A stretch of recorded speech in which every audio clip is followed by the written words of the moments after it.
இல்ல அங்கிள், இப்ப சொல்ல வேண்டாம். எனக்கு முடிக்க வேண்டிய கணக்கு கொஞ்சம் பாக்கி இருக்கு. தெரிஞ்சுக்க வேண்டிய உண்மைகளும் நிறைய இருக்கு. அதெல்லாம் தெரிஞ்சதுக்கு அப்புறம் அவங்கிட்ட விஷயத்த சொல்லிக்கலாம். அது வரைக்கும் என்னை பத்தி எதையும் சொல்ல வேண்டாம் என்று தீர்க்கமாக கூறினான். ஏதோ காரணத்திற்காகத்தான் இவ்வாறு கூறுகிறான் என்று விக்ரமன் கரிகாலன் இருவரும் புரிந்து கொண்டனர். எனவே சரி, நீ சொல்ற வரைக்கும் நாங்க எதுவும் பண்ணல என்று கரிகாலன் கூற, விக்ரமன் ஒரு கிஃப்ட் பாக்ஸை சர்வாவிடம் கொடுத்து, இதுல எக்ஸ்பென்சிவான ஆல்கஹால் இருக்கு, உன் மாமனார்கிட்ட இதை கொடு, ரொம்ப சந்தோஷப்படுவாரு என்று சொல்ல, இது ஒண்ணுதான் குறைச்சல் என மனதில் நினைத்த சர்வா, ரொம்ப தேங்க்ஸ் அங்கிள் என்று அதை வாங்கிக் கொண்டான். பின் சர்வா ஒரு தலை அசைப்போடு அங்கிருந்து கிளம்பிவிட்டான். ஆனால் செல்லும் வழியிலெல்லாம் வேதிகாவின் பெற்றோர்கள் தன்னை பார்த்தால் என்ன நினைப்பார்கள் என்று ஒரு மாதிரி படபடப்பாகவே இருந்தது. கரெக்டாக அவன் வீட்டிற்கு வந்ததும் நீண்ட மூச்சுகளை இழுத்துக்கொண்டு உள்ளே செல்ல, உள்ளே ஹாலில் வேதிகாவின் அம்மா அம்பிகாவும் அவளுடைய அப்பா குணசேகரனும் அமர்ந்திருக்க, அவர்கள் சர்வா வந்ததும் அவனை தலை முதல் கால் வரை கண்ணாலே ஸ்கேன் பண்ண ஆரம்பித்தனர். அது அவனுக்குத்தான் ஒரு மாதிரி இருந்தது. வேறு வழியில்லாமல் கஷ்டப்பட்டு சிரித்தவன், ஹலோ ஆண்டி, ஹலோ அங்கிள், எப்படி இருக்கீங்க? அண்ட் இந்தாங்க அங்கிள், இது உங்களுக்காக தான் கொண்டு வந்தேன் என்று குணசேகரன் கையில் தான் கொண்டு வந்த கிஃப்ட் பாக்ஸை கொடுக்க, அம்பிகா அதை பார்த்து முகத்தை திருப்பிக் கொண்டார். சர்வாவை பார்த்த நிமிடமே அவன் எப்படிப்பட்ட பேக்ரவுண்டை சேர்ந்தவன் என்று அம்பிகா கணக்கு போட்டு விட்டவர் அவனை அந்த நிமிடமே வெறுக்க ஆரம்பித்தார். ஆனால் குணசேகரன் அந்த பாக்ஸில் இருந்த எக்ஸ்பென்சிவான ஸ்காட்ச் விஸ்கி பாட்டிலையும் அவனையும் நம்ப முடியாமல் பார்த்து, இது ரொம்ப எக்ஸ்பென்சிவான கலெக்ஷன் ஆச்சே, இந்தியால இது கிடைக்கவே கிடைக்காது, இது எப்படி என்று வியப்பாகச் சொல்ல, அம்பிகாவோ அந்த பாக்ஸை பிடுங்கி டேபிளில் எறிந்தார். சும்மா கற்பனை பண்ணிக்கிட்டு இருக்காதீங்க, இதை திருடிக்கிட்டு கூட வந்திருப்பான், ஆளை பார்த்தாலே தெரியல என்று கத்தியவர் கோபமாய் எழுந்து, எதுக்காக இதை கொண்டு வந்த? என் பொண்ணை எப்படி ஏமாத்துறியோ அப்படியே எங்களையும் ஏமாத்த பாக்குறியா? உன்னாலதான் என் பொண்ணோட வாழ்க்கையே போச்சு என்று சொல்ல, சர்வா உடனடியாக மறுத்தான். ஆண்டி, தேவையில்லாம என் கேரக்டரை பத்தி தப்பா பேசாதீங்க, நான் எதையும் திருடவும் இல்ல, உங்க பொண்ணை ஏமாத்தவும் இல்ல என்றான். சும்மா டிராமா பண்ணாத, எனக்கு உன் பிளான் என்னன்னு நல்லாவே தெரியும். என் பொண்ணை வச்சு சொகுசா வாழத்தானே இவ்வளவு கீழ்த்தரமா இறங்கி இருக்க. என் பொண்ணோட லெவல் என்ன, உன் லெவல் என்ன, அவ கால் தூசிக்கு நீ வருவியா என்று கத்த, ஒரு பக்கம் அவரது பேச்சு சர்வாவுக்கு எரிச்சலானாலும் தான் என்ன சொன்னாலும் அவர்கள் நம்பாமல் இருப்பது அவனுக்கே கஷ்டமாக இருந்தது. அவனும் வேதிகாவும் அன்று ஒரே அறையில் இருந்தது எப்படி என்று இப்பொழுது வரை அவனுக்கே புரியவில்லை. அதனால் சர்வா அவர்களுக்கு எந்த விளக்கமும் தரவில்லை. அப்படி கொடுத்தாலும் கேட்கக்கூடிய ஆளாக அம்பிகா இருக்க மாட்டார் என்று அவனுக்கு தெரிந்துவிட்டது. ஆனால் சர்வாவின் அமைதியில் அம்பிகா மேலும் வெறியாகி, வாயத் திறந்து சொல்லு, எதுக்கு என் பொண்ணை ஏமாத்த பாக்குற என்று மீண்டும் கத்த, குணசேகரன், அம்பிகா அம்பிகா கொஞ்ச நேரம் பொறுமையா இரு என்றவர் சர்வாவை அமரச் சொல்ல, அம்பிகா அவனை கோபமாய் பார்த்தபடி அமர்ந்தார். பின், நடந்த எல்லா விஷயத்தையும் நாங்க கேள்விப்பட்டோம். என் பொண்ணுக்கும் அன்னைக்கு ராத்திரி என்ன நடந்துச்சுன்னு தெரியல, நீயும் எந்த விளக்கமும் கொடுக்க மாட்ற. சோ நீங்க பண்ண தப்ப யாராலையும் மாத்த முடியாது. அதனால பெரியவர் முடிவு பண்ண மாதிரி நீங்க 2 பேரும் சேர்ந்து வாழறதுதான் எனக்கு சரியா படுது என்று குணசேகரன் சொல்ல, சர்வா மறுக்காமல் தலையசைத்தான். ஆக்சிடென்டாக கிடைத்த உறவு என்றாலும் இந்த உறவை தக்க வைத்துக் கொள்ள வேண்டும் என முடிவெடுத்து விட்டான் சர்வா. அத்தோடு தான் டைகர் என்ற ரகசியமும் இங்கே இருக்கும் யாருக்கும் தெரிந்துவிடக்கூடாது என்பதில் தீர்க்கமாக இருந்தவன் எந்த சூழ்நிலையிலும் நிதானம் இழந்துவிடக்கூடாது என்று மனதிற்குள் உறுதியெடுத்துக் கொண்டான். பின்னர், நீ என்ன வேலை பார்க்கிற சர்வேஸ்வரன் என்று குணசேகரன் விசாரிக்க, சர்வா ஒரு பெருமூச்சோடு புன்னகையை வரவழைத்தபடி, டெலிவரி பாயா ஒர்க் பண்ணிக்கிட்டு இருந்தேன் அங்கிள், ஆனா இன்னையோட அந்த வேலையும் போயிடுச்சு என்று சொல்ல, அம்பிகா மேலும் கோபமாய் அவனை பார்த்தார். ஆனால் குணசேகரனுக்கு அவனது வெளிப்படையான நேர்மையான பதில் பிடித்திருந்தது. சரி, ஆனா நீ வேற ஏதாவது ஒரு நல்ல பெரிய வேலையா தேடிக்க பாரு, அப்பதான் உன்னால எங்க பொண்ணுக்கு சமமா இருக்க முடியும் என்று குணசேகரன் சொல்ல, சர்வா சரி என்று தலையாட்டினான். அதை கேட்டு சிரித்த அம்பிகா, இவனுக்கு யாராவது வேலை கொடுப்பாங்கன்னு நினைக்கிறீங்களா என்று கேட்க, முகத்தை மட்டும் கனிவாக வைத்துக்கொண்டு வார்த்தைகளை தெளிவாக பேசினான் சர்வா. உலகத்துல நிறைய வேலை இருக்கு ஆண்டி. யாரும் எனக்கு வேலை தரமாட்டேன்னு சொல்ல போறதில்ல. எனக்கேத்த வேலை நிச்சயமா கிடைக்கும். சோ என்ன நினைச்சு ரொம்ப கவலைப்படாதீங்க என்று கூற, பாத்தீங்களா பாத்தீங்களா எப்படி திமிரா பேசுறான்னு என்று அம்பிகா மேலும் கடுப்பாக, அவ்வளவு நேரம் நடந்ததையெல்லாம் வேடிக்கை பார்த்து கொண்டிருந்த வேதிகா கூட அவனை ஆச்சரியமாய் பார்த்தாள். யாரையும் வெளிப்படையா பார்த்து எடை போற்றாதீங்க ஆண்டி என்றான். மறுபடியும் அம்பிகா அகங்காரமாய் சிரித்து, இந்த வெட்டி பேச்சுக்கு ஒன்னும் குறைச்சல் இல்ல. நாங்க வேலைக்கு போகணும்னு சொன்னதும் கிடைச்ச ஏதாவது ஒரு வேலைக்கு போயிடலான்னு தப்பு கணக்கு போடாத. இன்னைக்கே கூட கார் கழுவுற வேலையோ இல்ல சூப்பர் மார்க்கெட்ல பில் போடுற வேலையோ ஈஸியா கிடைச்சிடும். ஆனா நாங்க சொல்றது என் பொண்ண கல்யாணம் பண்ணிக்க தகுதியான ஒரு அந்தஸ்தான வேலை. அத உன்னால ஒரே நாள்ல கண்டுபிடிக்க முடியாது என்று சொல்ல, அவர் சொன்னதை கேட்டு சர்வாவுக்கு சிரிப்புதான் வந்தது. அடக்கிக் கொண்டான். வேதிகாவும் சர்வா இப்படி ஓவர் கான்பிடண்டாக பேசுவது பிடிக்காமல் தன்னுடைய ரூமுக்கு எழுந்து சென்று விட்டாள். சரி ஆண்டி, நாளைக்கே அதை ப்ரூவ் பண்ணிடலாம் என்று சர்வா சொல்லிவிட, அம்பிகா பார்க்கலாம் என்று விருட்டனை எழுந்து சென்று விட்டார். குணசேகரன், டேக் கேர், ரொம்ப லேட் ஆகிடுச்சு. நீ இன்னைக்கு நைட் இங்கேயே தங்கிக்கோ. மேலதான் வேதிகாவோட ரூம் இருக்கு. குட் நைட் என்று சொல்லிவிட்டு செல்ல, இந்த வீட்ல இந்த ஒருத்தராவது நல்ல மனுஷனா இருக்காரே என்று மனதிற்குள் சொல்லிக் கொண்டவன் அன்று இரவு வெகுநேரம் ஆகிவிட்டதால் அவன் வேதிகாவோடு தங்க முடிவு செய்தான். அவள் ரூம் கதவை தட்டிவிட்டு சர்வா உள்ளே செல்ல போன நிமிடம் வேதிகா அவசரமாய் வந்து கதவை பிடித்துக்கொண்டு, என்ன என்று கேட்க, சர்வா கூலாக, லேட் நைட் ஆகிடுச்சு, உங்க அப்பாதான் என்னை இங்கேயே ஸ்டே பண்ணிக்க சொன்னாரு என்றவன் கதவை திறக்க முயல, வேதிகாவின் முகம் கோபத்தில் சிவந்தது. உன்னை என்னோட ரூமுக்குள்ள விடுவேன்னு நினைக்கிறியா என்று கதவை திறக்க விடாமல் அழுத்தி பிடித்தபடி கேட்க, அப்புறம் நான் எங்க போறது என சர்வாவும் கேட்டான்.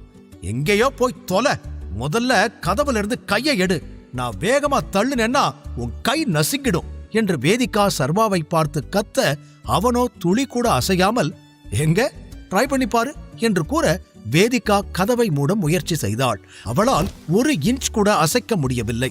சர்வா புன்னகைக்க கோபமான வேதிகா, என்னால உன்னை ஏன் ரூம்குள்ள விட முடியாது. வேணும்னா போய் சர்வன்ட்ஸ் இருக்கிற ரூம்ல தங்கு, இல்ல ஸ்டோர் ரூம்ல படுத்துக்கோ. தாத்தா சொன்னதுக்காகத்தான் உன் கூட ரெஜிஸ்டர் மேரேஜ் பண்ணிக்கிட்டேன். சீக்கிரமே நான் உன்னை டிவோர்ஸ் பண்ணிடுவேன். கெட் லாஸ்ட் என்று கூற, அதுவரை கம்பீரமாக நின்று கொண்டிருந்த சர்வாவின் முகம் அடுத்த நொடி மாறியது. அவன் பிடியை தளர்த்த வேதிகா வேகமாக கதவை சாத்திவிட்டாள். அது சரி, நான் அந்த நைட் ஃபுல்லா குடிச்சு மட்டை ஆயிட்டேன், ஒத்துக்கிறேன். ஆனா இவ எதுக்கு கதவை திறந்து வச்சுக்கிட்டு தூங்குனா? இத கேட்டா லாஜிக் பேசுறியான்னு கேப்பா. எதுக்கு என்று தனக்குள் சொல்லிக் கொண்டவன், இதுக்கு மேல இங்க நின்னு நம்ம அசிங்கப்பட வேணாம் என்று முடிவெடுத்து விட்டு அவள் சொன்னது போல சர்வன்ட்ஸ் தங்கும் இடத்திற்கு வந்தான். நல்ல வேளையாக ஒரு பெட் ஃப்ரீயாக இருந்தது. அட்லீஸ்ட் இதாவது கிடைச்சதே என்று நிம்மதியானவன் அடுத்த நிமிடம் அதில் படுத்து தூங்கியே விட்டான். எந்த இடத்தில் தூங்குகிறோம் என்பதெல்லாம் அவனுக்கு கவலையே இல்லை.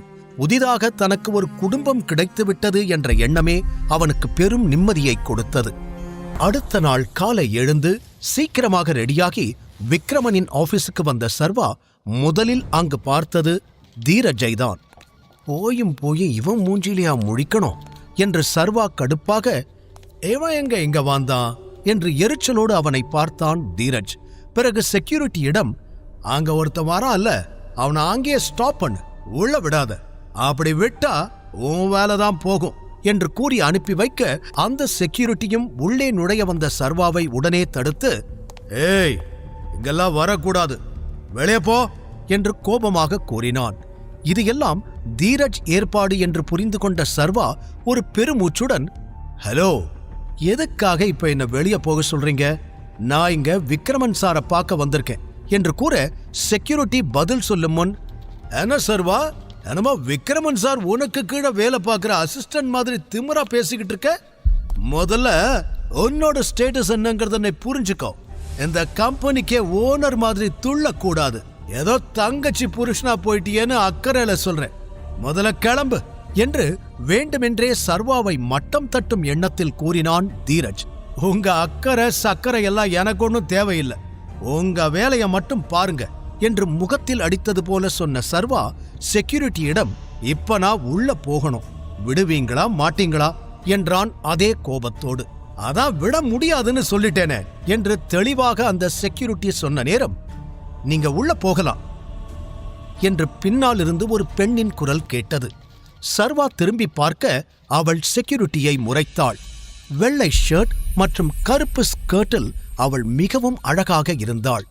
தீரஜ் அந்த பெண்ணிடம் ஏதோ சொல்ல வர சட்டென கை நீட்டி அவனை பேசவிடாமல் ஸ்டாப் செய்தவள், நீங்க எதுவும் சொல்ல வேண்டாம், இவரு விக்ரமன் சாரோட கெஸ்ட், நான் பாத்துக்கிறேன். மிஸ்டர் சர்வா, நீங்க என் கூட வாங்க என்று கூறி சர்வாவை தன் கேபினுக்கு அழைத்துச் சென்றாள்.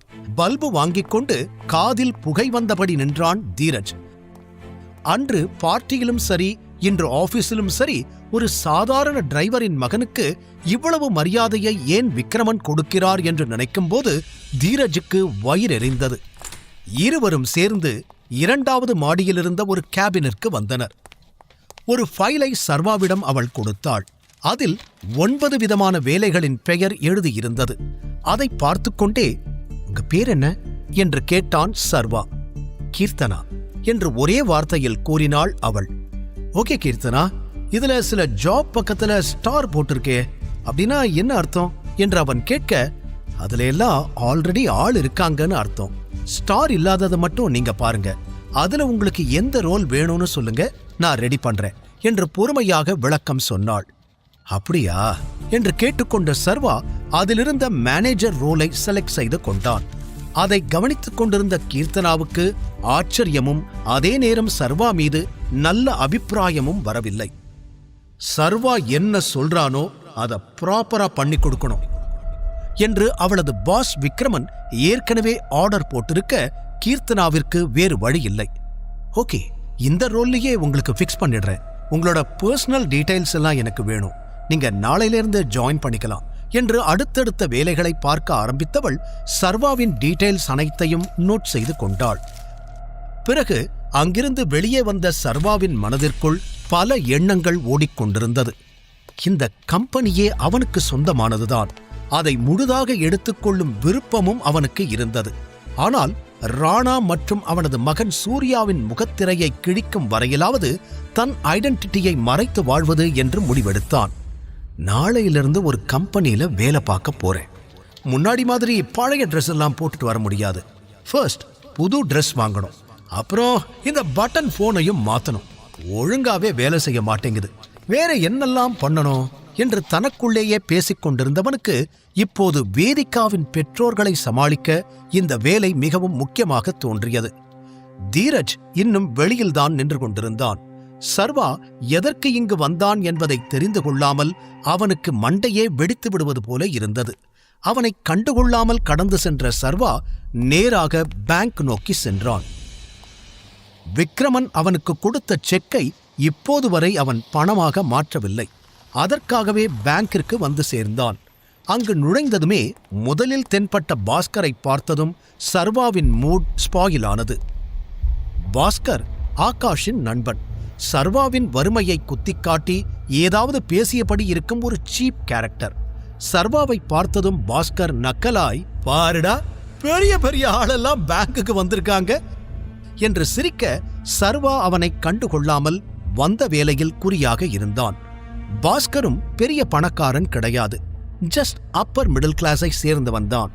இருப்பினும் தன்னை பணக்காரன் போல் காட்டிக்கொள்வதற்காக காஸ்ட்லியான உடைகளை மட்டுமே அணிவான். இதற்கு முன்பு பல முறை சர்வா ஃபுட் டெலிவரி செய்வதற்கு அங்கு சென்றிருந்தாலும் முதல் முறையாக பணம் எடுப்பதற்காக பாஸ்கரிடம் சென்றவன், நான் மணி வித்ட்ரா பண்ணணும் என்று கூறியபடி செக்கை காட்ட பாஸ்கரன் அதை நம்ப முடியாமல் பார்த்தான். பெரிய அமௌண்ட்டை மட்டும்தான் செக்கை வச்சு எடுக்க முடியும் தெரியும்ல என்று கேட்க அவன் குரலே இளக்காரமாய் இருந்தது. நான் எடுக்க போற பணமும் பெரிய அமௌண்ட் தான், சோ கண்டிப்பா உன்னால கவுண்டர்ல இருந்து அதை கொடுக்க முடியாது, என்ன மேனேஜர் கிட்ட கூட்டிட்டு போ என்று சர்வாவும் கெத்தாக கூற பாஸ்கர் வெடித்து சிரிக்க ஆரம்பித்தான்.